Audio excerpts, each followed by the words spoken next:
Hello दोस्तों।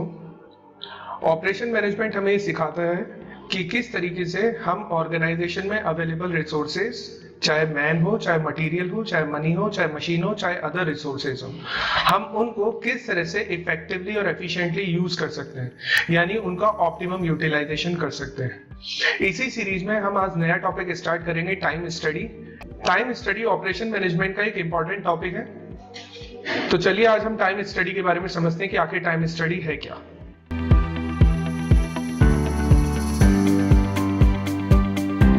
देखिए, अभी मैंने आपको ऑपरेशन मैनेजमेंट के बारे में बताया कि ऑपरेशन मैनेजमेंट क्या है। ऑपरेशन मैनेजमेंट है best manner of doing a job. ठीक है, ये तो हमारा ऑपरेशन मैनेजमेंट हो गया। और इस बेस्ट मैनर से किसी भी जॉब को कंप्लीट करने में कितना टाइम लगता है, वो हो गया हमारे लिए टाइम स्टडी। तो यहां पर लिखा हुआ है timing for the performance of the job when done in the best manner. जब हम उस बेस्ट मैनर से उस जॉब को कंप्लीट करेंगे तो उस जॉब को कंप्लीट करने में कितना टाइम लगता है, यही हमारा टाइम स्टडी है। आपको यहाँ पे नाम से ही पता लग रहा होगा, नाम ही यहाँ पर देखिए आप क्या दिया हुआ है, टाइम स्टडी, यानी हम स्टडी कर रहे हैं टाइम की। अच्छा, कौन से टाइम की स्टडी कर रहे हैं? ऑपरेशन मैनेजमेंट के थ्रू जो जॉब्स को बेस्ट मैनर में कंप्लीट किया जाता है, उस जॉब को कंप्लीट होने में कितना टाइम लगेगा, हम इसी की स्टडी कर रहे हैं। टाइम स्टडी को ही काफी अलग अलग नाम से भी जाना जाता है, जैसे कि यहां पर लिखा हुआ है motion study, method study and work study. अच्छा, अगर आप इनका मतलब भी देखोगे ना, तो इनका भी इनडायरेक्टली वही मतलब है जो टाइम स्टडी का है। Motion study, best way of doing a work is determined by motion analysis, यानी वही है कि हम किसी भी काम को करने के लिए बेस्ट तरीका ढूंढ रहे हैं, वो हो गया मोशन स्टडी। अगर आप मेथड स्टडी भी पढ़ोगे तो वही सेम ही मतलब है। थोड़ा सा यहां पे देखिए, यहां पर लिखा हुआ है systematic investigation of existing method of doing a job in order to develop and install an easy, rapid, efficient, effective and less fatigue procedure। यानी बेस्ट तरीका चूज करना, जो आप अभी करंट तरीका यूज कर रहे हो किसी भी जॉब को परफॉर्म करने का, उससे बेस्ट तरीका, उससे इजी तरीका, उससे फास्ट तरीका चूज करना, ये हो गया हमारा मेथड स्टडी। और वर्क स्टडी क्या है?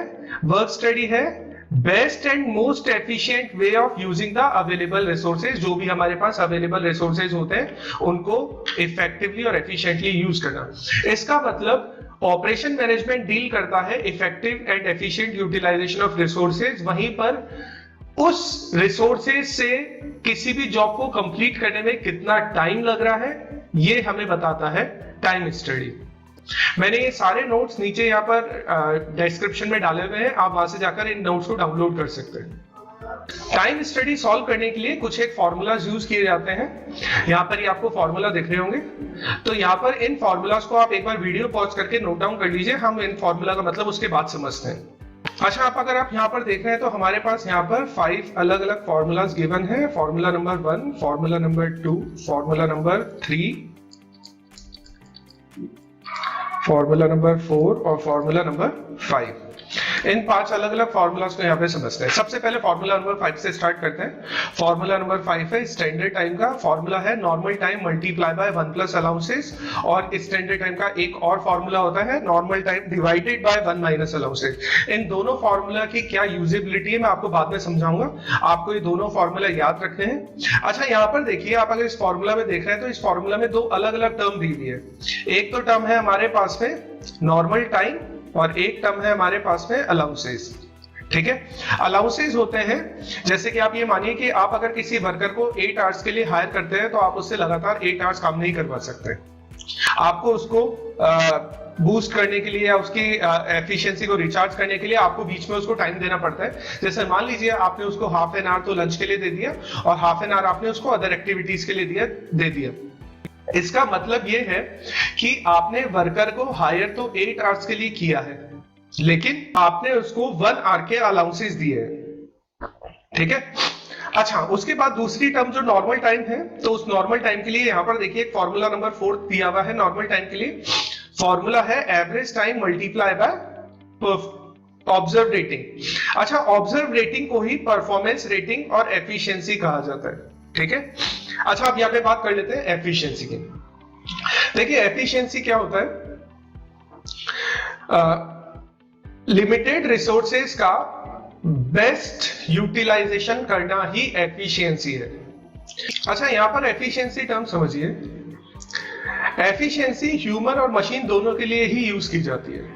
एक ह्यूमन की एफिशिएंसी कम भी हो सकती है, ज्यादा भी हो सकती है। ठीक है, जैसे कि आप एक मान लीजिए कि आपकी लगातार 8 आवर्स की क्लासेस हो रही है। शुरुआत की 2-3 आवर की क्लासेस में आपकी एफिशिएंसी थोड़ी ज्यादा थी, लेकिन जैसे जैसे आप आगे वाली क्लास में जाते जाएंगे आपकी एफिशिएंसी धीरे धीरे रिड्यूस होती जाएगी। ठीक है, तो एक ह्यूमन की एफिशिएंसी कम भी हो सकती है, ज्यादा भी हो सकती है, और ओवर द टाइम ह्यूमन की एफिशिएंसी रिड्यूस होती है। लेकिन एक मशीन की एफिशिएंसी, ना ही एक मशीन की एफिशिएंसी को आप कम कर सकते हैं, ना ही मशीन की एफिशिएंसी को आप बढ़ा सकते हैं। मशीन की जो एफिशिएंसी होती है वो हमेशा 100% ही रहती है। ठीक है, जो मशीन की एफिशिएंसी होती है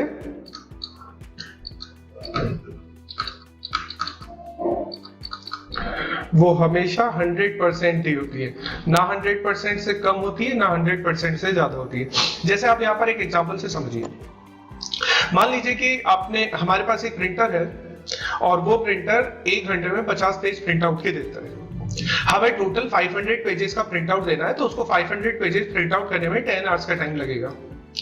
ठीक है, तो यहां पर ऐसा नहीं होगा कि प्रिंटर ने फर्स्ट आवर में 50 पेजेस दिए, सेकंड आवर में 50 पेजेस दिए, थर्ड आवर में 50 पेजेस दिए। अब धीरे धीरे उसकी एफिशिएंसी रिड्यूस होने लग गई, वो थकने लग गया, तो धीरे धीरे नंबर ऑफ पेजेस 50 से 45 हो गए, फिर धीरे धीरे 40 हो गए, फिर 30 रह गए। ऐसा कभी भी नहीं होगा, क्योंकि वो एक मशीन है और मशीन की एफिशिएंसी कभी भी रिड्यूस नहीं होती है। सेम उसी मैनर में मशीन की एफिशिएंसी इंक्रीज भी नहीं होती है। मशीन की एफिशिएंसी हमेशा 100% बनी रहती है। ठीक है, अच्छा, दूसरी जो टर्म दी हुई है एवरेज टाइम, एवरेज टाइम का फॉर्मूला नंबर 3 दिया हुआ है। फॉर्मूला नंबर 3 है productive time divided by number of unit produced. अच्छा, यहां पर एक टर्म दी हुई है प्रोडक्टिव टाइम, और प्रोडक्टिव टाइम के लिए फॉर्मूला नंबर 2 है।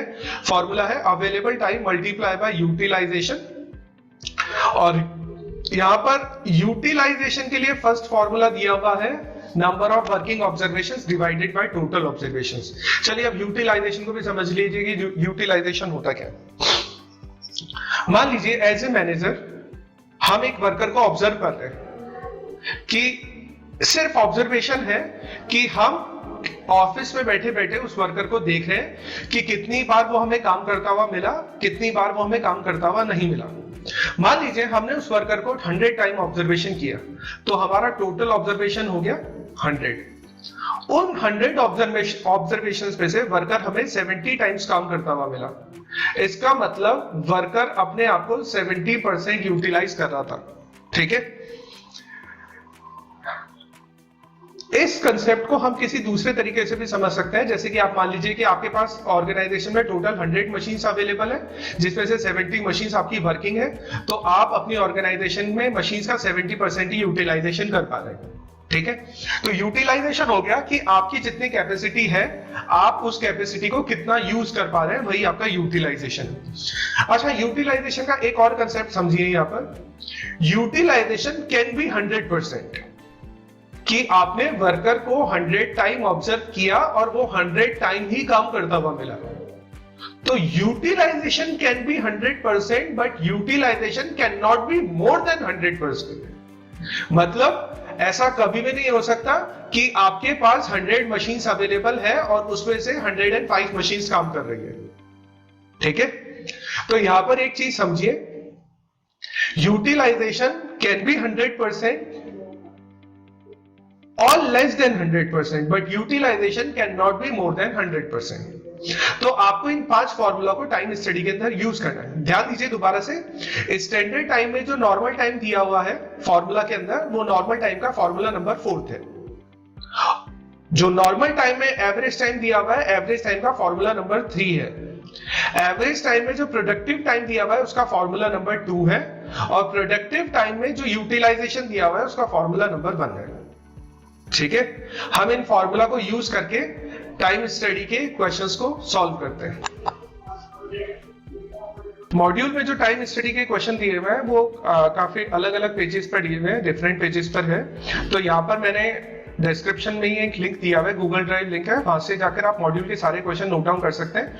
मैंने वहां पर मॉड्यूल में जितने भी टॉपिक है सारे टॉपिक्स को एक साथ कंपाइल किया हुआ है, वहां से आप इन क्वेश्चंस को देख सकते हैं। तो हम टाइम स्टडी का फर्स्ट क्वेश्चन स्टार्ट कर रहे हैं, और टाइम स्टडी का फर्स्ट क्वेश्चन है कैलकुलेट द स्टैंडर्ड टाइम। ठीक है, आप यहां पर देखेंगे तो हमें कैलकुलेट करना है स्टैंडर्ड टाइम। ठीक है, और ध्यान दीजिए स्टैंडर्ड टाइम कैलकुलेट करने का फॉर्मूला नंबर 5 हो गया। फॉर्मूला नंबर 5 में नॉर्मल टाइम दिया हुआ है जिसका फॉर्मूला नंबर 4 है, नॉर्मल टाइम में एवरेज टाइम दिया हुआ है जिसका फॉर्मूला नंबर 3 है, एवरेज टाइम में एवरेज टाइम के अंदर प्रोडक्टिव टाइम दिया हुआ है जिसका फॉर्मूला नंबर 2 है, प्रोडक्टिव टाइम में यूटिलाइजेशन दिया हुआ है जिसका फॉर्मूला नंबर 1 है। तो हमको सारे फॉर्मूला यूज करने। कैलकुलेट द स्टैंडर्ड टाइम पर article produce from the following data. हमें यहाँ पर डेटा दिया हुआ है। ठीक है, अच्छा डेटा क्या दिया हुआ है, टोटल ऑब्जर्वेशंस कितने हैं, टोटल ऑब्जर्वेशंस है 2597, और वर्किंग ऑब्जर्वेशंस कितने हैं, वर्किंग ऑब्जर्वेशंस है 2000। तो यहां पर आप इस डेटा को इस तरह से समझिए। इसका मतलब है हमने एक वर्कर को 2597 टाइम्स ऑब्जर्व किया, जिसमें से हमें वो वर्किंग करता हुआ मिला 2000 टाइम्स। अच्छा, इस फॉर्मूला से हम यूटिलाइजेशन कैलकुलेट कर सकते हैं। तो हमारे पास जो फर्स्ट फॉर्मूला है यूटिलाइजेशन का, तो हम यूटिलाइजेशन से स्टार्ट करते हैं, और यूटिलाइजेशन का फॉर्मूला हम कॉपी कर लेते हैं।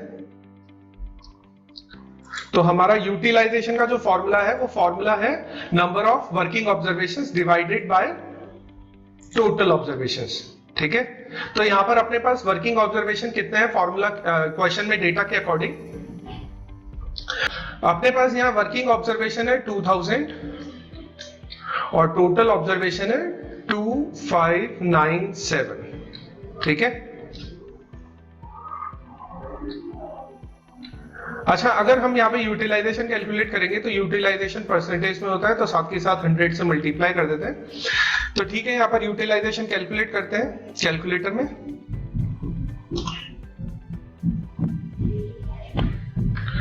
टू 2000 डिवाइडेड बाय 2597, तो यूटिलाइजेशन हो गया 77.01%। यूटिलाइजेशन हो गया हमारा 77.01%। एक एक करके सॉल्व करेंगे डेटा को, आप पूरा क्वेश्चन पढ़ लीजिए, आप एक एक करके सॉल्व करेंगे, लेकिन हम क्वेश्चन जब सॉल्व करेंगे तो पहला फॉर्मूला हमने यूटिलाइजेशन के यूज किया, फॉर्मूला था number of working observations divided by total observation. Working observation दे रखे हैं हमें क्वेश्चन में यहाँ पर 2000। ठीक है, देखिए ये रहे वर्किंग ऑब्जर्वेशन और ये रहे हमारे टोटल ऑब्जर्वेशन। ठीक है, चलिए अच्छा उसके बाद हमें क्वेश्चन में दिया हुआ है number of unit produced in 100 hour duration, यानी हमारे पास में टोटल अवेलेबल टाइम है 100 आवर्स। देखिए यहाँ पर दिया हुआ है 100 आवर्स, और जिसमें हमने कितनी यूनिट प्रोड्यूस की है, हमने यूनिट प्रोड्यूस की है 5000। तो अगर आप यहाँ पर देखेंगे तो प्रोडक्टिव टाइम है हमारे पास में सबसे पहले सेकंड नंबर का जो फॉर्मूला है, और प्रोडक्टिव टाइम का फॉर्मूला क्या है, प्रोडक्टिव टाइम का फॉर्मूला है available time multiply by utilization. हम वो भी कॉपी कर लेते हैं, यहाँ पर कॉपी करके यहाँ पर फॉर्मूला यूज कर लेते हैं। प्रोडक्टिव टाइम का फॉर्मूला है available time multiply by utilization. ठीक है, तो हमने सबसे पहले तो फॉर्मूला कौन सा यूज किया था, सबसे पहले तो यूटिलाइजेशन का फॉर्मूला यूज किया था, तो फॉर्मूला नंबर फर्स्ट यूटिलाइजेशन के लिए। अब हम सेकंड फॉर्मूला यूज कर रहे हैं प्रोडक्टिव टाइम के लिए। ठीक है, तो प्रोडक्टिव टाइम का फॉर्मूला है available time multiply by utilization. अच्छा देखिए अवेलेबल टाइम मैंने आपको बताया, अवेलेबल टाइम यहाँ पर देखिए क्वेश्चन में दिया हुआ है हमारे पास 100 आवर्स अवेलेबल है, क्योंकि हमने 100 आवर्स की टाइम स्टडी की है। तो हमारे पास 100 आवर्स अवेलेबल है, जिसमें से हमने 77.01% टाइम यूटिलाइज किया है। ये यूटिलाइजेशन कहां से आया है, ये यूटिलाइजेशन ये हमने फर्स्ट वाला फॉर्मूला यूज किया था, इससे हमने यहाँ पर कॉपी किया है यूटिलाइजेशन। ठीक है, अच्छा अगर हम इसको सॉल्व करेंगे तो ये हो जाएगा 77.01 आवर्स। ठीक है, तो हमारा प्रोडक्टिव टाइम हो गया 77.01 आवर्स। अब अगर हम नेक्स्ट फॉर्मूला देखेंगे तो नेक्स्ट फॉर्मूला है हमारे पास में एवरेज टाइम का, तो इस फॉर्मूला को भी कॉपी कर लेते हैं और एवरेज टाइम का फॉर्मूला हम यहां पर पेस्ट कर देते हैं। एवरेज टाइम का फॉर्मूला है productive time divided by number of unit produce. ये हो गया हमारा formula number 3, formula number 3। Formula है productive time divided by number of unit produce. अच्छा मैं बात करता हूं प्रोडक्टिव टाइम की, तो देखिए यहां पर प्रोडक्टिव टाइम ये दिया हुआ है हमें, ये रहा हमारा प्रोडक्टिव टाइम 77.01 आवर्स। ठीक है, तो प्रोडक्टिव टाइम तो हो गया 77.01 hours divided by number of unit produce. Number of unit हमने कितनी प्रोड्यूस की है, नंबर ऑफ यूनिट यहां पर देखिए 5000 गिवन है, तो 5000 यूनिट्स कर लेते हैं। ठीक है, अब इसको सॉल्व कर लेते हैं।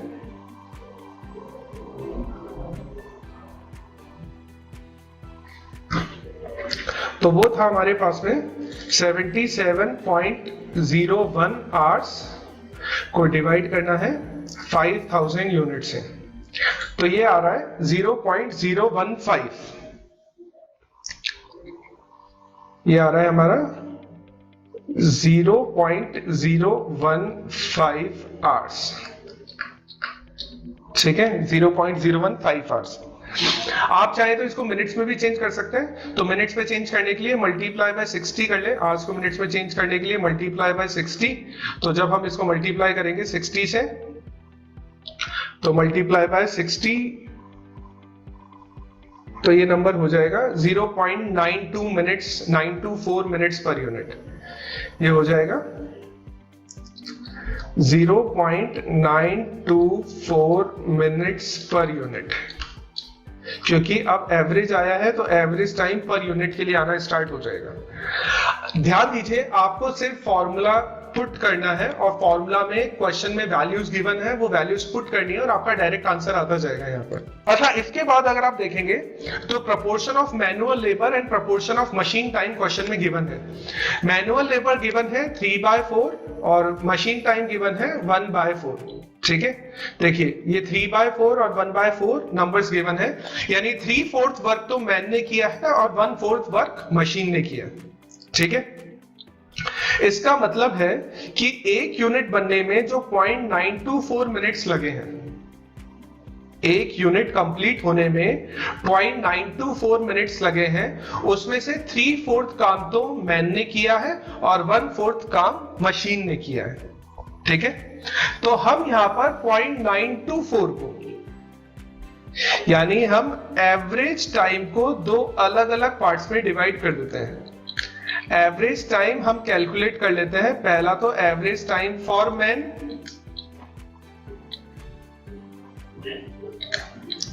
और दूसरा हम कैलकुलेट कर लेते हैं एवरेज टाइम फॉर मशीन।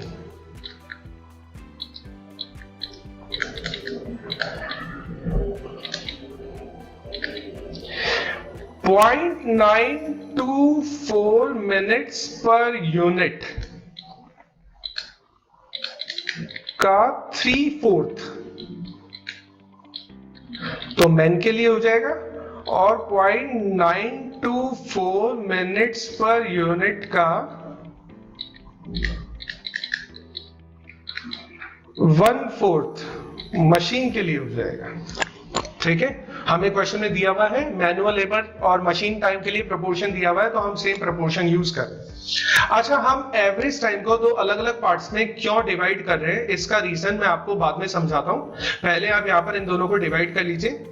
तो 0.924 का 3% कैलकुलेट करते हैं, तो 0.924 का मल्टीप्लाई बाय 3 डिवाइड बाय 4, ये हो जाएगा 0.69 और दूसरा हो जाएगा 0.23। ठीक है, एक तो हो जाएगा हमारे पास में 0.69 मिनट्स पर यूनिट और एक हो जाएगा हमारे पास में 0.23 मिनट्स पर यूनिट। ठीक है, तो एवरेज टाइम को हमने मैन और मशीन दोनों के लिए अलग अलग डिवाइड कर लिया। मैन का 3/4 और मशीन का हो गया 1/4। चलिए, अब एवरेज टाइम के बाद जो नेक्स्ट फॉर्मूला दिया हुआ है, नेक्स्ट फॉर्मूला यहां पर दिया हुआ है नॉर्मल टाइम का। तो नॉर्मल टाइम का जो फॉर्मूला है वो फॉर्मूला है normal time is equal to average time multiply by observe rating. हम वो फॉर्मूला भी यहां पर कॉपी कर लेते हैं। ये हमारा हो गया फॉर्मूला नंबर फोर्थ। ठीक है, तो फॉर्मूला नंबर फोर्थ हो गया हमारा नॉर्मल टाइम के लिए, और फॉर्मूला हो गया average time multiply by observe rating. अच्छा, अगर आप एवरेज टाइम के लिए देखेंगे तो एवरेज टाइम के लिए हमने ऑलरेडी फॉर्मूला नंबर 3 यूज कर रखा था, तो यहां से हम एवरेज टाइम कॉपी कर लेंगे। अच्छा, मैं अब आपको समझाता हूं हमने एवरेज टाइम को दो अलग अलग पार्ट्स में डिवाइड क्यों किया है। जैसा कि आप फॉर्मूलाज के अंदर देखेंगे तो फॉर्मूलाज के अंदर मैंने यहाँ पर एक चीज लिख रखी है कि ऑब्जर्व रेटिंग को एफिशिएंसी भी बोला जाता है, और मैंने आपको यह भी बताया था कि जो मशीन की एफिशिएंसी होती है वो ना ही रिड्यूस की जा सकती है ना ही इंक्रीज की जा सकती है। अगर आप क्वेश्चन में ऑब्जर्व रेटिंग फैक्टर देखेंगे तो क्वेश्चन में ऑब्जर्व रेटिंग फैक्टर यहां पर देखिए, ऑब्जर्व रेटिंग फैक्टर दिया हुआ है 120%। ठीक है, तो 120% इसका मतलब कि एफिशिएंसी 100% से ज्यादा है, और अगर एफिशिएंसी 100% से ज्यादा है तो डेफिनेटली ये मशीन के लिए नहीं होगी, क्योंकि मशीन की एफिशिएंसी 100% से ज्यादा कभी भी नहीं हो सकती। तो इसका मतलब क्वेश्चन में जो हमें 120% ऑब्जर्व रेटिंग या एफिशिएंसी गिवन है वो गिवन है मैन के लिए। तो इसलिए मैंने एवरेज टाइम को मैन और मशीन दोनों अलग अलग पार्ट्स में डिवाइड कर लिया, ताकि जब हम नॉर्मल टाइम कैलकुलेट करें तो मैन और मशीन दोनों के लिए अलग अलग कैलकुलेट कर सके, क्योंकि मैन के लिए एवरेज परफॉर्मेंस रेटिंग क्वेश्चन में 120% गिवन है, लेकिन मशीन की जो रेटिंग होती है, परफॉर्मेंस रेटिंग होती है, वो हमेशा 100% होती है। मैंने आपको यहां पर लिखवा दिया है। ठीक है, तो चलिए अब क्वेश्चन को सॉल्व करते हैं। क्वेश्चन को सॉल्व करने के लिए फोर्थ फॉर्मूला यूज कर रहे हैं, नॉर्मल टाइम, और नॉर्मल टाइम का फॉर्मूला है average time multiply by observe rating. तो यहां पर भी हम जब क्वेश्चन सॉल्व करेंगे तो नॉर्मल टाइम सॉल्व करेंगे तो नॉर्मल टाइम 2 बार कैलकुलेट करना पड़ेगा। पहले तो हमें मैन के लिए करना पड़ेगा, फिर हमें मशीन के लिए करना पड़ेगा। अच्छा, फॉर्मूला है average time multiply by observe rating, और एवरेज टाइम हमने यहां पर कैलकुलेट कर दिया था। ठीक है, अगर आप देख रहे हैं तो ये देखिए मैन के लिए एवरेज टाइम और मशीन के लिए एवरेज टाइम। ठीक है, तो हम इन्हीं को यूज करते हैं। फॉर मैन एवरेज टाइम है 0.69 मिनट्स पर यूनिट, और मशीन के लिए है 0.23 मिनट्स पर यूनिट। अच्छा, क्वेश्चन में जो एफिशिएंसी गिवन है 120% वो गिवन है मैन के लिए, लेकिन हम बात करें मशीन की एफिशिएंसी की तो मशीन की एफिशिएंसी हमेशा 100% ही होती है, इसलिए हमें एवरेज टाइम को दो अलग अलग पार्ट्स में डिवाइड करना पड़ा। तो अब यहां पर इस क्वेश्चन को सॉल्व करते हैं। तो पहले 0.69 का 120% कर लेते हैं। तो सबसे पहले 0.69 का 120%,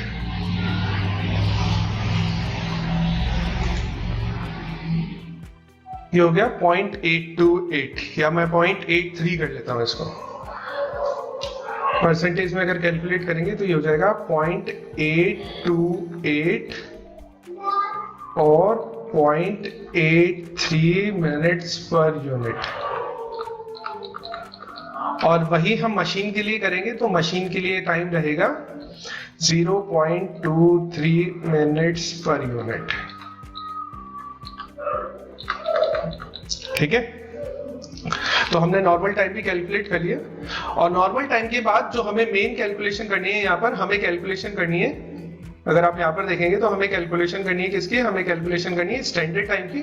और स्टैंडर्ड टाइम की कैलकुलेशन करने के लिए फॉर्मूला नंबर 5 यूज करते हैं, तो फॉर्मूला नंबर 5 भी कॉपी कर लेते हैं। तो फॉर्मूला नंबर 5 हम यहाँ पर पेस्ट कर देते हैं, फॉर्मूला नंबर 5। अच्छा, फॉर्मूला नंबर 5 दिया हुआ है standard time is equal to normal time multiply by 1 plus allowances और normal time divided by 1 plus allowances. यहां पर दोनों में से केवल एक ही फॉर्मूला यूज होगा। अब कौन सा फॉर्मूला यूज होगा ये डिपेंड करता है अलाउंसेस पर। अगर अलाउंसेस नॉर्मल टाइम का परसेंटेज है, अगर अलाउंसेस नॉर्मल टाइम का परसेंटेज है तो ये वाला फॉर्मूला यूज किया जाएगा, और अगर अलाउंसेस टोटल टाइम का परसेंटेज है तो ये वाला फॉर्मूला यूज किया जाएगा। मान लीजिए क्वेश्चन में गिवन है अलाउंसेस आर 10%, तो फॉर्मूला नंबर सेकंड। और अगर क्वेश्चन में गिवन है allowances are 10% of normal time, तो फॉर्मूला नंबर फर्स्ट। क्वेश्चन में गिवन है allowances are 8% of normal time, तो फॉर्मूला नंबर फर्स्ट। और अलाउंसेस आर 8%, दैट्स इट, उसके आगे कुछ नहीं लिखा हुआ है, तो फॉर्मूला नंबर सेकंड। अगर हम क्वेश्चन में देखते हैं तो क्वेश्चन में क्या लिखा हुआ है, total allowances are 15% of normal time, तो नॉर्मल टाइम का 15% है, इसलिए हम फॉर्मूला नंबर फर्स्ट यूज करेंगे, हम फर्स्ट वाला फॉर्मूला यूज करेंगे। ठीक है, तो फर्स्ट वाले फॉर्मूला के अकॉर्डिंग हम ये वाला फॉर्मूला यूज करेंगे यहां पर। ठीक है, तो फॉर्मूला के according normal time multiply by 1 plus allowances. ठीक है, अच्छा अब यहां पर अलाउंसेस के टर्म को यहां पे समझिए थोड़ा। एक ह्यूमन को तो अलाउंसेस मिलेंगे ही मिलेंगे, ठीक है, उसमें तो कोई सेकंड थॉट है ही नहीं। लेकिन क्या एक मशीन को भी अलाउंसेस मिलते हैं क्या? ऐसा होना जरूरी नहीं है। अलाउंसेस का मतलब मैंने आपको पहले भी समझा दिया था, ह्यूमन को हाफ एन आवर आपने लंच के लिए दिया, हाफ एन आवर आपने अदर एक्टिविटीज के लिए दिया, तो वो ह्यूमन को मिलने वाले अलाउंसेस हो गए, ताकि वो अपने आप को रिचार्ज कर सके, अपनी एनर्जी को रिस्टोर कर सके। लेकिन क्या एक मशीन को ऐसी रिक्वायरमेंट है? ये डिपेंड करता है कंडीशन पे। जैसे कि आप यहां पे समझिए, अगर एक मशीन ऑटोमेटिक है तो उसको अलाउंसेस की रिक्वायरमेंट नहीं है, क्योंकि ऑटोमेटिक मशीन अपना काम खुद कर सकती है, उसको सिर्फ एक बार कमांड की जरूरत है। आप एक बार कमांड प्रेस कर दीजिए और ऑटोमेटिक मशीन है तो अपना काम करना स्टार्ट कर देगी बिना किसी और हेल्प के। जैसे कि मान लीजिए एक प्रिंटर है, मुझे एक प्रिंटर पर 100 पेजेस का प्रिंट आउट देना है, ठीक है, तो मैं कंट्रोल पी कमांड डालकर और जो से भी मेरे को सेटिंग करनी है वहां पर सेटिंग करके मैंने वहां पर प्रिंट आउट दे दिया। अब प्रिंटर एक ऑटोमेटिक मशीन है, ठीक है, तो यहां पर क्या है, मुझे तो अलाउंसेस मिल जाएंगे लेकिन प्रिंटर को अलाउंसेस नहीं मिलेंगे, प्रिंटर तो अपना काम कर रहा है। तो अगर मशीन ऑटोमेटिक हुई तो जरूरी नहीं उसको अलाउंसेस मिले, लेकिन अगर कोई मशीन मैनुअल ऑपरेटेड है या सेमी ऑटोमेटिक है, जैसे कि मान लीजिए कि हम बाहर घूमने जाते हैं, हमारी कार लेकर जाते हैं, तो हम रास्ते में रुके हैं, मिडवे पर रुके हैं, तो हमें अलाउंसेस यानी हम अपनी एनर्जी को, एफिशिएंसी को रिस्टोर करने के लिए रुके हैं वहां पर थोड़ी देर।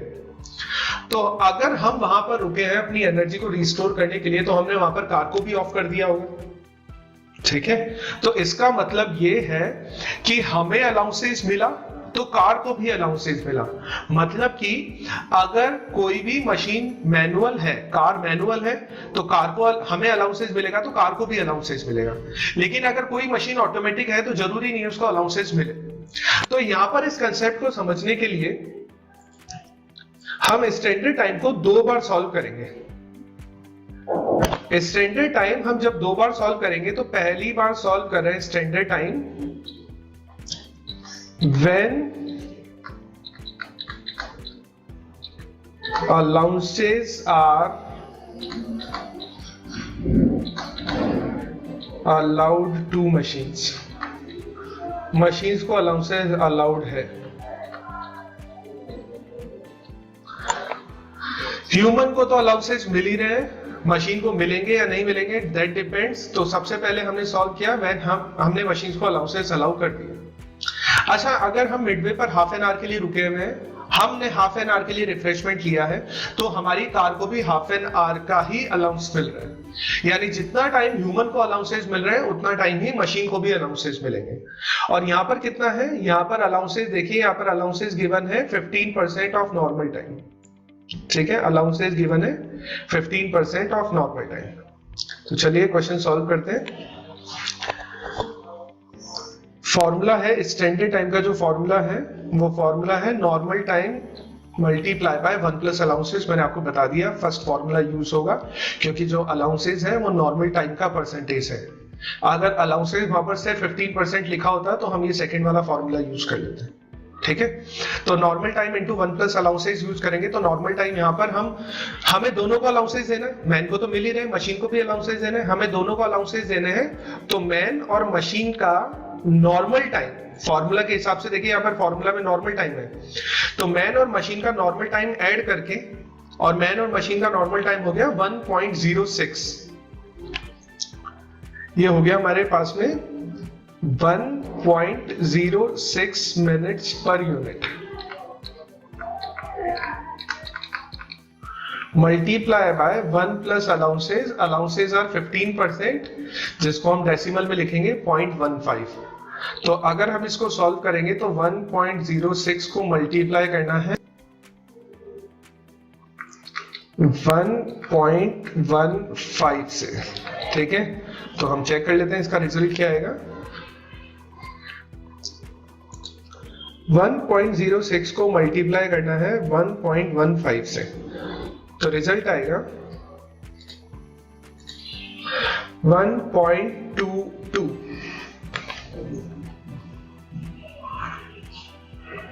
1.22 मिनट्स पर यूनिट। ठीक है, ये कब आया रिजल्ट? जब हमने मशीन को अलाउंसेस अलाउ किए हैं। अब दूसरा पार्ट सॉल्व कर रहे हैं। व्हेन अलाउंसेस आर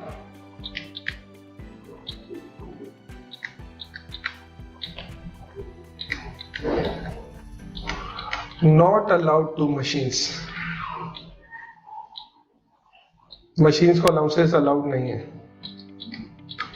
अच्छा, मशीन्स को अलाउंसेस अलाउड नहीं है, तो हम यहां पर स्टैंडर्ड टाइम 2 बार कैलकुलेट करेंगे, मैन के लिए अलग, मशीन के लिए अलग, क्योंकि मैन को तो अलाउड है और मशीन को अलाउड नहीं है। तो स्टैंडर्ड टाइम फॉर मैन और स्टैंडर्ड टाइम फॉर मशीन। ठीक है, फॉर्मूला है normal time multiply by 1 plus allowances. तो मैन के लिए नॉर्मल टाइम है 0.83 और मशीन के लिए है 0.23। मैन के लिए है 0.83 और मशीन के लिए है 0.23।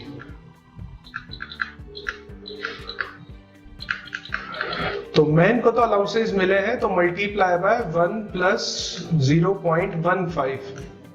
मशीन को अलाउंसेस नहीं मिले तो 1 प्लस अलाउंसेस आर 0। ठीक है, तो 1 प्लस 0 को 1 ही रहने देते हैं यहां पर हम। अगर हम इसको सॉल्व करते हैं तो इसका जो रिजल्ट आएगा वो रिजल्ट रहेगा, पहला दिया हुआ है 0.83 मल्टीप्लाई बाय 1.15, तो रिजल्ट रहेगा यहां पर 0.954। 0.954 मिनट्स पर यूनिट। अच्छा, मशीन को अलाउंसेस नहीं मिले, तो मशीन को अलाउंसेस नहीं मिले तो time would be same 0.23 minutes per unit. और टोटल कर देंगे तो टोटल स्टैंडर्ड टाइम आ जाएगा हमारा 1.184 मिनट्स पर यूनिट।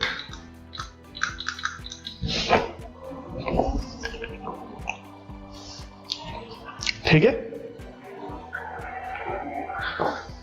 तो हमें इस क्वेश्चन में स्टैंडर्ड टाइम कैलकुलेट करना था और हमने स्टैंडर्ड टाइम कैलकुलेट कर लिया।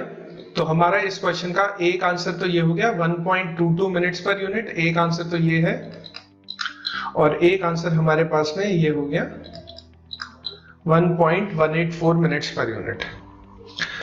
अब आप एक काम कीजिए,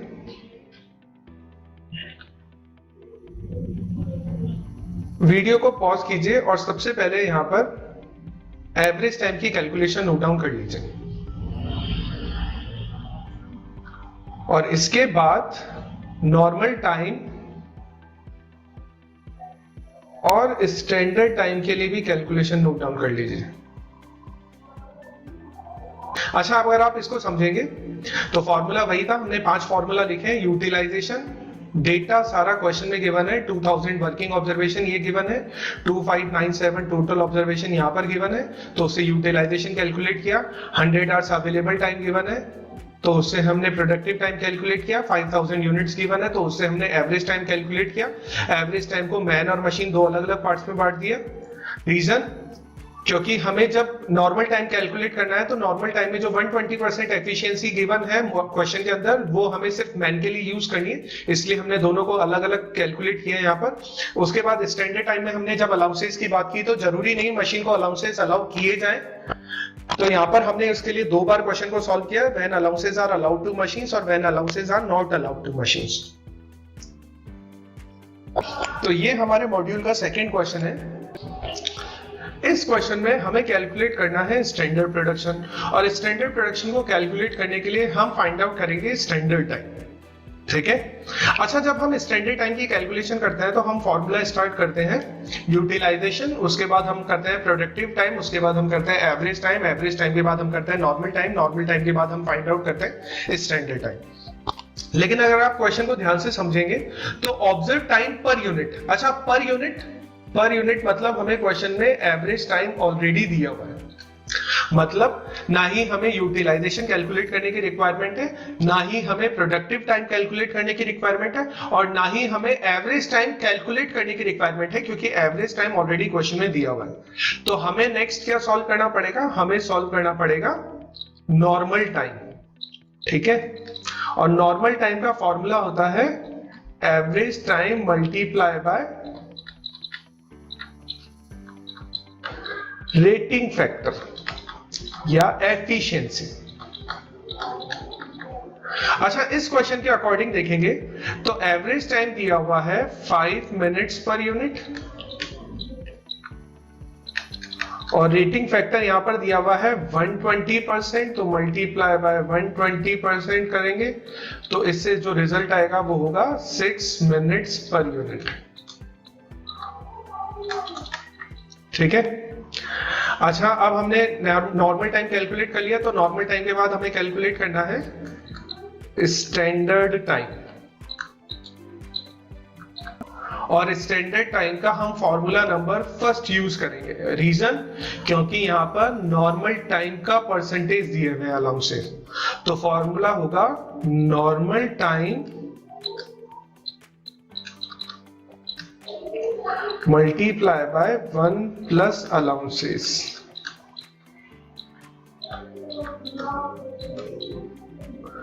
नॉर्मल टाइम कितना है अपना, नॉर्मल टाइम हमने यहां पर कैलकुलेट किया है 6 मिनट्स पर यूनिट, तो 6 minutes per unit multiply by 1 plus allowances करेंगे, तो अलाउंसेस है अपना 30%, तो 30% को डेसिमल में चेंज करेंगे तो 0.3, तो 6 मिनट्स पर यूनिट और मल्टीप्लाई बाय 1.3 करेंगे तो ये हो जाएगा 7.8 मिनट्स पर यूनिट। यानी एक यूनिट को कंप्लीट करने में स्टैंडर्ड टाइम अपना कितना लग रहा है, एक यूनिट को कंप्लीट करने में स्टैंडर्ड टाइम लग रहा है अपना 7.8 मिनट्स। अच्छा, हमें इस क्वेश्चन में स्टैंडर्ड टाइम कैलकुलेट नहीं करना है, हमें इस क्वेश्चन में कैलकुलेट करना है standard production. Standard production in 8 hours, यहां पर 8 आवर्स गिवन है तो 8 आवर्स में कैलकुलेट करना है। तो अगर एक यूनिट बनने में 7.8 मिनट्स लग रहे हैं, यहां पर देखिए एक यूनिट, 1 यूनिट को प्रोड्यूस करने में 7.8 मिनट्स लग रहे हैं, तो हम 8 आवर्स में कितनी यूनिट प्रोड्यूस कर पाएंगे, तो उसके लिए हम एक कैलकुलेशन कर लेते हैं, हम इसको बोल देते हैं स्टैंडर्ड प्रोडक्शन। हमारे पास कितना टाइम अवेलेबल है, उस अवेलेबल टाइम में हम कितनी यूनिट प्रोड्यूस कर पाएंगे। अगर एक यूनिट बनने में 7.8 मिनट्स लग रहे हैं, यानी अगर आप समझेंगे तो हमारे पास कितना टाइम अवेलेबल है, हमारे पास अवेलेबल है 8 आवर्स, और 1 यूनिट बनने में कितना टाइम लग रहा है? 7.8 मिनट्स पर यूनिट। ठीक है। अच्छा, प्रॉब्लम क्या है? न्यूमरेटर आवर्स में है, डिनोमिनेटर मिनट्स में है, तो हम न्यूमरेटर को भी मिनट्स में चेंज करने के लिए 60 से मल्टीप्लाई कर देते हैं। ठीक है। तो इसको अगर मैं फर्दर सॉल्व करूंगा तो फर्दर कैलकुलेशन रहेगी 480 डिवाइडेड बाय 7.8, और हम इसको सॉल्व कर लेते हैं यहां पर कैलकुलेटर में हमारे। 480 डिवाइडेड बाय 7.8, ये हो गया अपना 61.53।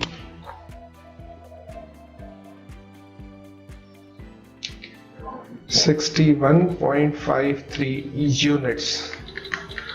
और अगर मैं बात करूं, हम इसको क्या कह सकते हैं? हम इसको बोल सकते हैं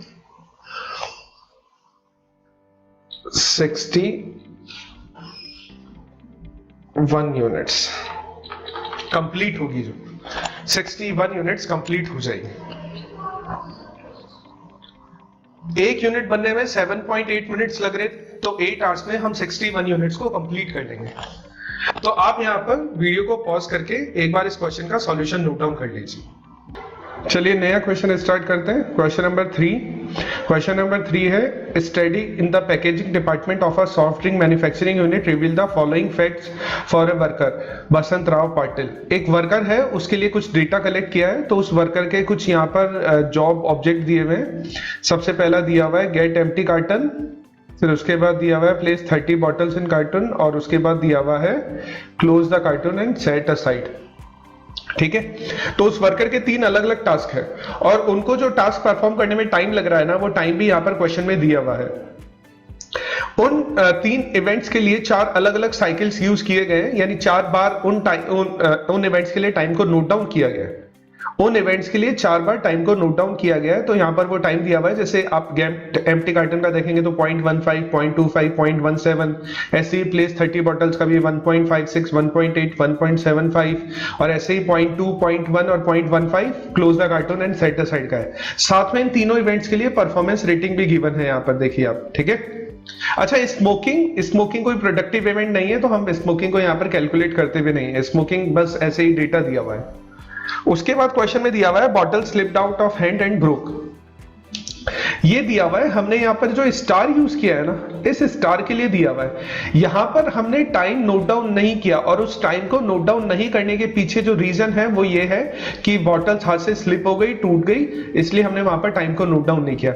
ऐसे ही यहां पर जो क्रॉस दिया हुआ है, उस क्रॉस के लिए भी नीचे क्वेश्चन में ही डेटा दिया हुआ है कि empty cartoon not set aside and use for packaging in next cycle.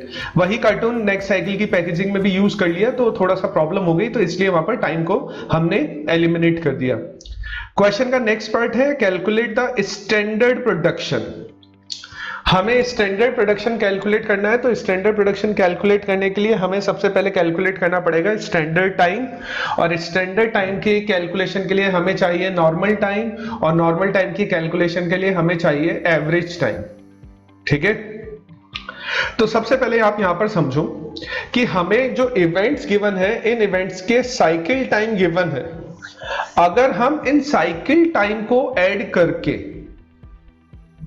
Divide by 3 कर दें, जैसे फर्स्ट इवेंट के लिए 3 अलग अलग साइकिल टाइम दिए हुए हैं, सेकेंड इवेंट के लिए भी 3 अलग अलग साइकिल टाइम दिए हुए हैं, और थर्ड इवेंट के लिए भी 3 अलग अलग साइकिल टाइम दिए हुए हैं। मान लीजिए फर्स्ट इवेंट के लिए चारों गिवन होते, तो हम चारों को ऐड करके डिवाइड बाय 4 कर देते, तो एवरेज हो जाता। तो हमें यहां पर तीनों ही इवेंट के लिए 3 अलग अलग साइकिल टाइम दिए हुए हैं, तो उससे हम एवरेज टाइम की कैलकुलेशन कर सकते हैं। और एवरेज टाइम की कैलकुलेशन करने के लिए हमें क्या करना पड़ेगा? तीनों को ऐड करके डिवाइड बाय 3 करना पड़ेगा। तो जैसे फर्स्ट इवेंट के लिए देखेंगे, तो इवेंट्स के लिए 0.15, 0.25, 0.4 और 0.57 को डिवाइड बाय 3 करेंगे तो 0.19 मिनट्स आ जाएगा यहां पर। ठीक है। ऐसे ही नेक्स्ट ऐड करेंगे तो 1.56, 1.8, 1.75, तो ये टोटल हो जाएगा 5.11, और 5.11 को 3 से डिवाइड करेंगे। अगर हम 5.11 को डिवाइड बाय 3 करते हैं तो ये हो जाएगा 1.703, ये हो जाएगा 1.703 मिनट्स।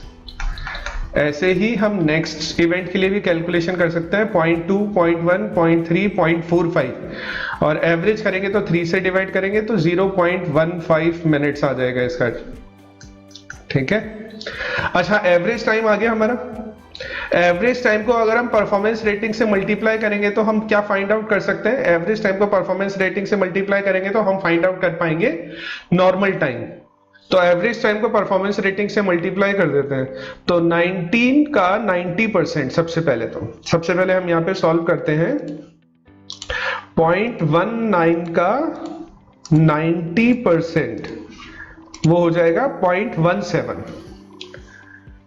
एवरेज टाइम जब परफॉर्मेंस रेटिंग से मल्टीप्लाई होगा तो आ जाएगा नॉर्मल टाइम, और फर्स्ट इवेंट का जो नॉर्मल टाइम होगा वो होगा 0.171 मिनट्स।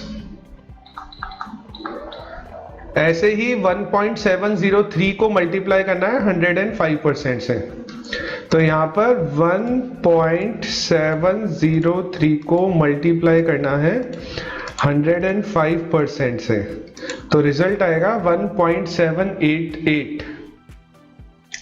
तो यहां पर रिजल्ट लिख देते हैं 1.788 मिनट्स। अच्छा नेक्स्ट 0.15 को 95% से मल्टीप्लाई करना है तो 0.15 का 95% ये हो जाएगा 0.1425, 0.1425। ये हमने नॉर्मल टाइम कैलकुलेट कर लिया। अब हमें कैलकुलेट करना है स्टैंडर्ड टाइम। तो स्टैंडर्ड टाइम कैलकुलेट करने के लिए हम यूज करेंगे नॉर्मल टाइम। तो सबसे पहले यहाँ पर नॉर्मल टाइम का एक बार टोटल कर लेते हैं, 0.171, 1.788, तो इसी में ऐड कर देते हैं 0.171 प्लस 1.788, तो ये हो जाएगा 2.1015, ये हो जाएगा 2.1015 मिनट्स। ठीक है, ये हमारा नॉर्मल टाइम आ गया। अब हमें यूज करना है फॉर्मूला स्टैंडर्ड टाइम का। तो आपको याद हो तो स्टैंडर्ड टाइम के दो अलग अलग फॉर्मूला थे, एक तो मल्टीप्लाई वाला है और एक डिवाइड वाला है। यहां पर हम फॉर्मूला जो यूज करेंगे वो डिवाइड वाला फॉर्मूला यूज करेंगे, क्योंकि अलाउंसेस आर 10%, सिर्फ इतना ही क्वेश्चन में गिवन है। ये 10% नॉर्मल टाइम का नहीं है, ये टोटल टाइम का 10% है। इसलिए हम जो स्टैंडर्ड टाइम का फॉर्मूला यूज करेंगे वो यूज करेंगे normal time divided by 1 minus allowances, ये फॉर्मूला यूज करेंगे। और फॉर्मूला यूज करने के बाद में नॉर्मल टाइम आया है हमारा 2.1015 डिवाइडेड बाय 1 माइनस अलाउंसेस करेंगे तो अलाउंसेस है 10%, 10% करेंगे तो ये हो जाएगा 0.9, तो 2.1015 डिवाइडेड बाय 0.9। तो चलो इसको सॉल्व कर लेते हैं। ये नंबर आ रहा है हमारा, इसी को हमें डिवाइड करना है 0.9 से, तो it would be 2.33, 2.33 minutes per unit.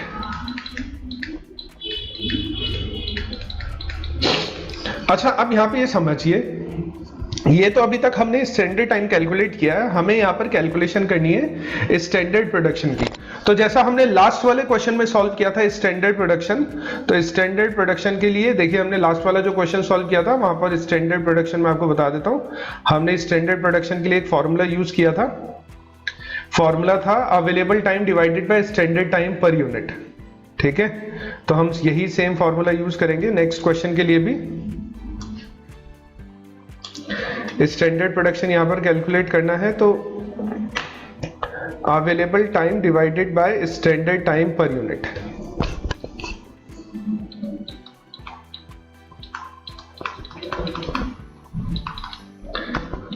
Available time divided by standard time per unit. देखिए एक यूनिट का स्टैंडर्ड टाइम आ रहा है 2.33 मिनट्स और हमारे पास कितना टाइम अवेलेबल है, हमारे पास अवेलेबल है 8 आवर्स।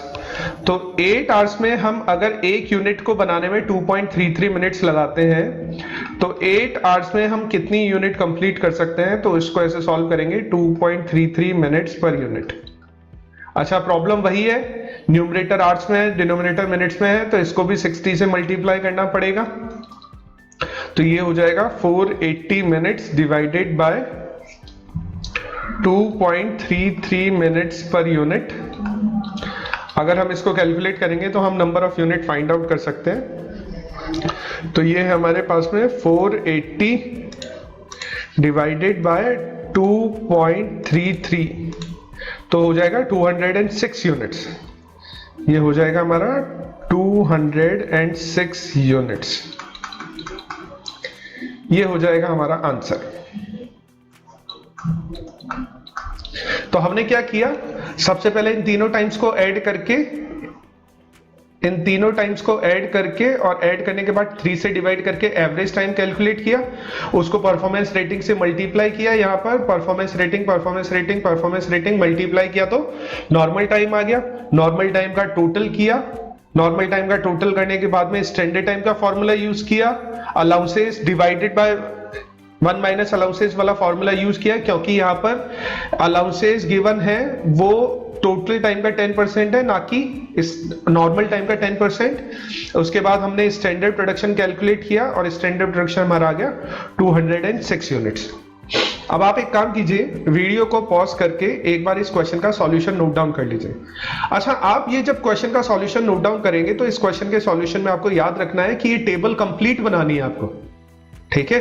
ये तीनों इवेंट्स लिखने हैं आपको, ये चारों साइकिल्स लिखने हैं और उनके बाद परफॉर्मेंस रेटिंग लिखनी है।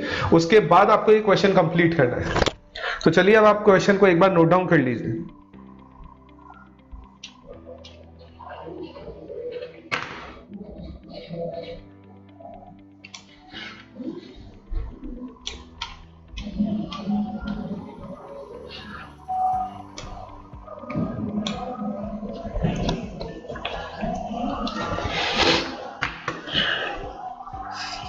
तो नेक्स्ट क्वेश्चन स्टार्ट करते हैं। Question number 4। Question number 4 same उसी तरह का है जैसा हमने क्वेश्चन नंबर 1 सॉल्व किया था, बस थोड़ा सा डेटा यहां पर डिफरेंट है। तो क्वेश्चन पढ़ लेते हैं पहले। The following results are recorded in a study of work sampling carried for 100 hours. ध्यान रखना हमने 100 आवर्स स्टडी किए, जिसमें से टोटल ऑब्जर्वेशन हमने रिकॉर्ड किए हैं 2500 और number of observation which no working activities is noticed, यानी ये नॉन वर्किंग ऑब्जेक्टिव्स है या नॉन वर्किंग ऑब्जर्वेशंस है हमारे।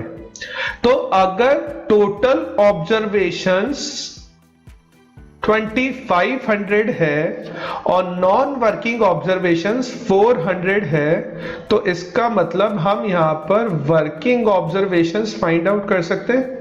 और वर्किंग ऑब्जर्वेशंस कितने होंगे, वर्किंग ऑब्जर्वेशंस होंगे 2100, ठीक है। उसके बाद ratio of man to machine दिया हुआ है, यहां पर मैन टू मशीन का रेशो गिवन है, तो मैन टू मशीन का रेशो यूज करेंगे। एवरेज रेटिंग फैक्टर 115%, ये किसके लिए होती है, ये मैन के लिए होती है, क्योंकि मशीन की एफिशिएंसी तो हमेशा 100% होती है। Number of unit produce given है, साथ में अलाउंसेस गिवन है 12% ऑफ नॉर्मल टाइम। तो 12% ऑफ नॉर्मल टाइम, तो इसका मतलब हम मल्टीप्लिकेशन यानी फर्स्ट वाला फॉर्मूला यूज करेंगे किसके लिए, स्टैंडर्ड टाइम की कैलकुलेशन के लिए, क्योंकि हमें यहां पर स्टैंडर्ड टाइम कैलकुलेट करना है। तो ठीक है, चलिए क्वेश्चन सॉल्व करते हैं। सबसे पहले हम कैलकुलेट कर सकते हैं, मैं यहीं से सॉल्व करना स्टार्ट कर देता हूं। हम कैलकुलेट कर सकते हैं यूटिलाइजेशन।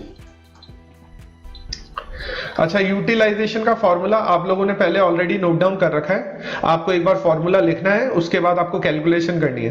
तो यूटिलाइजेशन का फॉर्मूला होता है वर्किंग ऑब्जर्वेशंस। तो वर्किंग ऑब्जर्वेशंस यहां पर कितने हैं 2100 divided by total observations. Total observations यहां पर है 2500, ठीक है।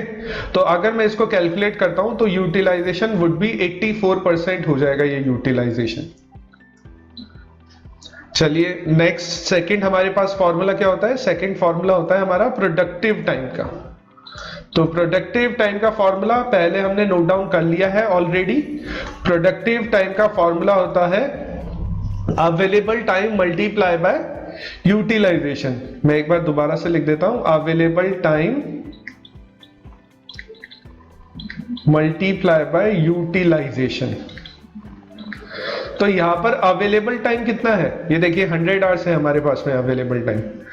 अवेलेबल टाइम है 100 आवर्स, जिसमें से हमने यूटिलाइज कितना किया है? यूटिलाइज किया है यहां पर 84%। तो इसको सॉल्व करेंगे तो ये आ जाएगा 84 आवर्स। ये क्या आ गया? हमारा प्रोडक्टिव टाइम आ गया 84 आवर्स। अच्छा, उसके बाद नेक्स्ट कैलकुलेशन हम यहां से कर लेते हैं। थर्ड कैलकुलेशन हम किसके लिए करते हैं? थर्ड कैलकुलेशन करते हैं हम एवरेज टाइम के लिए। और एवरेज टाइम का फॉर्मूला क्या होता है? एवरेज टाइम का फॉर्मूला होता है productive time divided by number of units. और प्रोडक्टिव टाइम कितना है हमारे पास में? प्रोडक्टिव टाइम ये देखिए ये आ गया 84 आवर्स। तो 84 आवर्स और नंबर ऑफ यूनिट्स कितनी है अपने पास? नंबर ऑफ यूनिट है 6000। अच्छा, यहां पर थोड़ी कैलकुलेशन को इजी करने के लिए 84 आवर्स को मिनट्स में चेंज कर लेते हैं। तो मिनट्स में चेंज करने के लिए मल्टीप्लाई बाय 60 कर देते हैं। तो ये हो जाएगा 84 into 60 divided by 6000।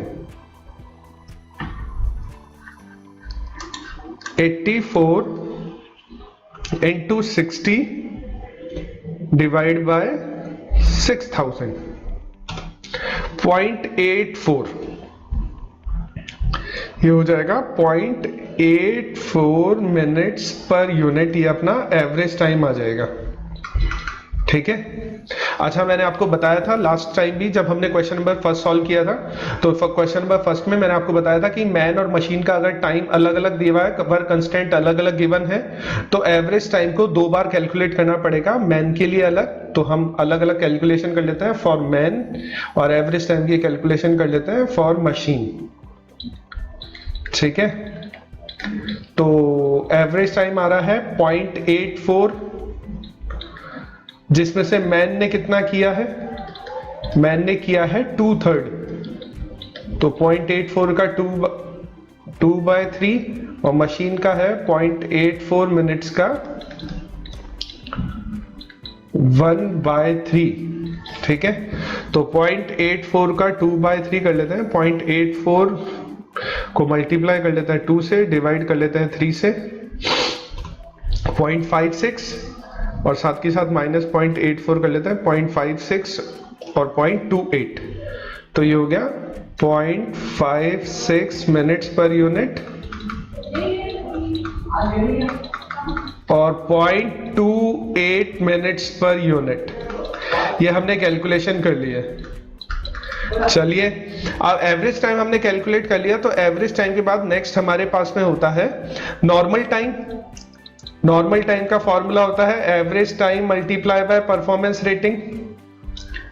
Average time multiply by performance rating. तो average time multiply by performance rating को यहां पे सॉल्व करते हैं, तो ये हो जाएगा, मैन के लिए तो अलग करेंगे और मशीन के लिए हम अलग करेंगे। तो for man and for machine, तो मैन और मशीन के लिए अलग अलग कैलकुलेशन करते हैं। तो मैन और मशीन के लिए अलग अलग कैलकुलेशन रहेगी। मैन के लिए एवरेज टाइम आ रहा है 0.56 और परफॉर्मेंस रेटिंग क्वेश्चन में 115% गिवन है। तो 0.56 को 115% से मल्टीप्लाई करना है। उसके बाद 0.28 को भी 100% से मल्टीप्लाई करना है। ध्यान देना, मशीन की जो परफॉर्मेंस रेटिंग होती है वो 100% होती है।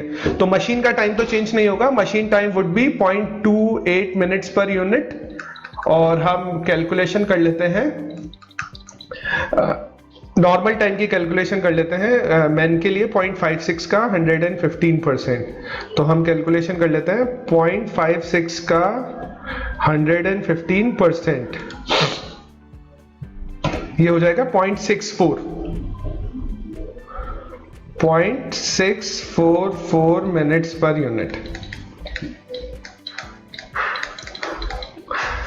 अब हमें नेक्स्ट जो कैलकुलेशन करनी है वो नेक्स्ट कैलकुलेशन करनी है हमें स्टैंडर्ड टाइम की, तो हम यहीं पर ट्राई कर लेते हैं स्टैंडर्ड टाइम की कैलकुलेशन के लिए। यहीं पर स्टैंडर्ड टाइम की कैलकुलेशन के लिए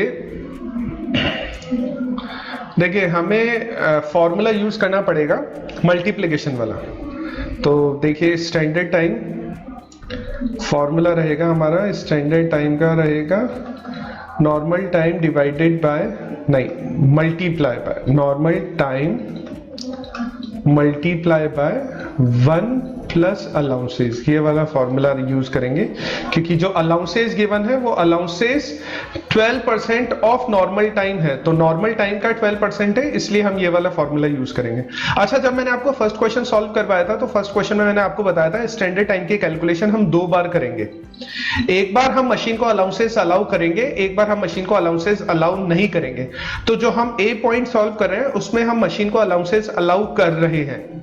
तो अगर मशीन को अलाउंसेस अलाउड है तो हम क्या करते हैं, जो हमारे पास में नॉर्मल टाइम आया था इस नॉर्मल टाइम में दोनों को ऐड करके दोनों को एक साथ अलाउंसेस दे देते हैं। तो अगर हम दोनों को ऐड करेंगे नॉर्मल टाइम में तो ये हो जाएगा प्लस 0.28, तो 0.924 नॉर्मल टाइम हो जाएगा। स्टैंडर्ड टाइम कैलकुलेट कर रहे हैं तो स्टैंडर्ड टाइम के लिए नॉर्मल टाइम हो जाएगा 0.924 मल्टीप्लाई बाय 1 प्लस अलाउंसेस, तो 1 प्लस 0.12। इसकी कैलकुलेशन कर लेते हैं, यानी हम इसको मल्टीप्लाई कर देते हैं 1.12 से, तो ये हो जाएगा 1.034 मिनट्स पर यूनिट। और दूसरा पार्ट जिसमें हम मशीन को अलाउंसेस नहीं देंगे, तो इसका मतलब यहां पर स्टैंडर्ड टाइम 2 बार कैलकुलेट किया जाएगा। मैन के लिए अलग कैलकुलेशन होगी और मशीन के लिए अलग कैलकुलेशन होगी, for man and for machine. तो पहले मैन के लिए कर लेते हैं कैलकुलेशन। तो मैन के लिए करेंगे तो मैन के लिए नॉर्मल टाइम था 0.644, जिसको हमें मल्टीप्लाई करना है 1.12 से, और मशीन के लिए जो एवरेज टाइम था 0.28, उसे हम मल्टीप्लाई करेंगे 1 से, क्योंकि उसको अलाउंसेस हमने प्रोवाइड नहीं किए। तो ये कैलकुलेशन कर लेते हैं, ये तो हो जाएगा 0.28 मिनट्स पर यूनिट, और इसको कैलकुलेट करेंगे तो 0.644 को मल्टीप्लाई करेंगे 1.12 से, it would be 0.721 minutes per unit. ये तो हमारा मैन के लिए आ गया, ये हमारा मशीन के लिए आ गया। दोनों को टोटल कर देंगे, दोनों को टोटल करने पर इसमें ऐड कर देते हैं 0.28 and it would be 1.001 minutes per unit. 1.001 minutes per unit, ये हमारा आंसर हो गया। तो यहां पर हम इस क्वेश्चन को सॉल्व करते हैं, तो इस क्वेश्चन को सॉल्व करने पर हमारे 2 अलग अलग सॉल्यूशन आते हैं। एक तो हमारा ये आंसर है जब हमने मशीन को अलाउंसेस अलाउ किए हैं, और एक हमारा ये लास्ट में जो आंसर है ये एक आंसर है जब हमने मशीन को अलाउंसेस अलाउड नहीं किए। ठीक है, वैसा ही क्वेश्चन है जैसा सेम हमने फर्स्ट क्वेश्चन सॉल्व किया था, उसी तरह का सॉल्यूशन है। तो एक बार आप इस क्वेश्चन को देख लीजिए, उसके बाद ये सॉल्यूशन नोट डाउन कर लीजिए। तो हमारे मॉड्यूल में ये 4 क्वेश्चन थे जो टाइम स्टडी से रिलेटेड थे। अगर आपको इन क्वेश्चन के सॉल्यूशन में कोई प्रॉब्लम आती है तो आप मुझसे कमेंट में इन प्रॉब्लम को डिस्कस कर सकते हैं। एग्जाम में अगर कोई क्वेश्चन आता है टाइम स्टडी का, तो इन्हीं प्रॉब्लम से, यानी मॉड्यूल में जो क्वेश्चन गिवन है उन्हीं से रिलेटेड आपको एग्जाम में भी क्वेश्चन मिल सकते हैं टाइम स्टडी के। तो यहां पर हम टाइम स्टडी को कंप्लीट करते हैं। अगर आपको ये वीडियो पसंद आती है तो वीडियो को लाइक कीजिए, हमारे चैनल को सब्सक्राइब कीजिए और साथ ही बेल आइकन को भी प्रेस कीजिए ताकि आपको लेटेस्ट नोटिफिकेशन मिलते रहे। और अगर आपके कोई सजेशंस है तो जरूर से आप कमेंट बॉक्स में हमें वो सजेशन दीजिए, it really helps. Thank you.